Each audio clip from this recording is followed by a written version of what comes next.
This year, gamers have been blessed with a large selection of amazing games, and it would certainly seem that Switch owners have been eating particularly well, especially this month, due to a full slate of releases that have scored well. So much so, I've had complaints that What's It Like sometimes scores too high, or we only review good games, so to speak. Well, it's safe to say that this high score streak has been broken with Skull Island: Rise of Kong, the latest offering from Iguana Bee, which aims to tell an emotional story of Kong and how he came to be, but spectacularly fails on all accounts. Let's find out why. The story of Rise of Kong tells how Kong came to be after losing his parents to a dinosaur attack and narrowly escaping with his life. As the player, unfortunately, you don't escape and are subject to the biggest battle of them all, playing this fundamentally broken game. The story is told with jarring cutscenes that are poorly animated, almost comical facial expressions, and sometimes textures so blurry that I couldn't even see what was going on. There's even now an infamous cutscene where a crudely placed picture of a dinosaur exists instead of an animation, as if it was a placeholder to be fixed later.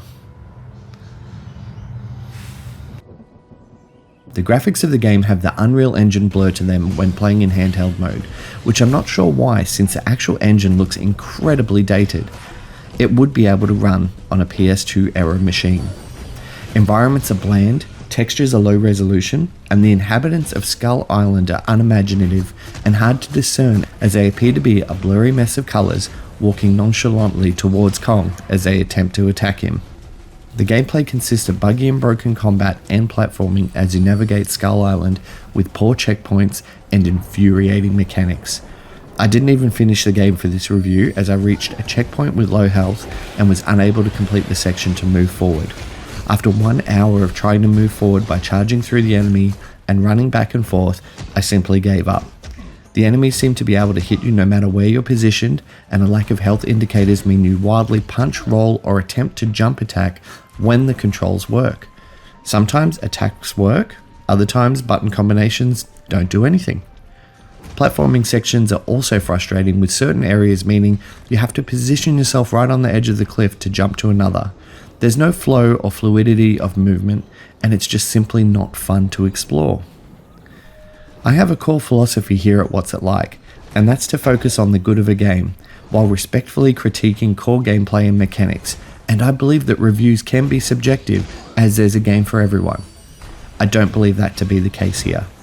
It's never my intention to put down anyone's work, as devs often work hard with long days and diminished budgets.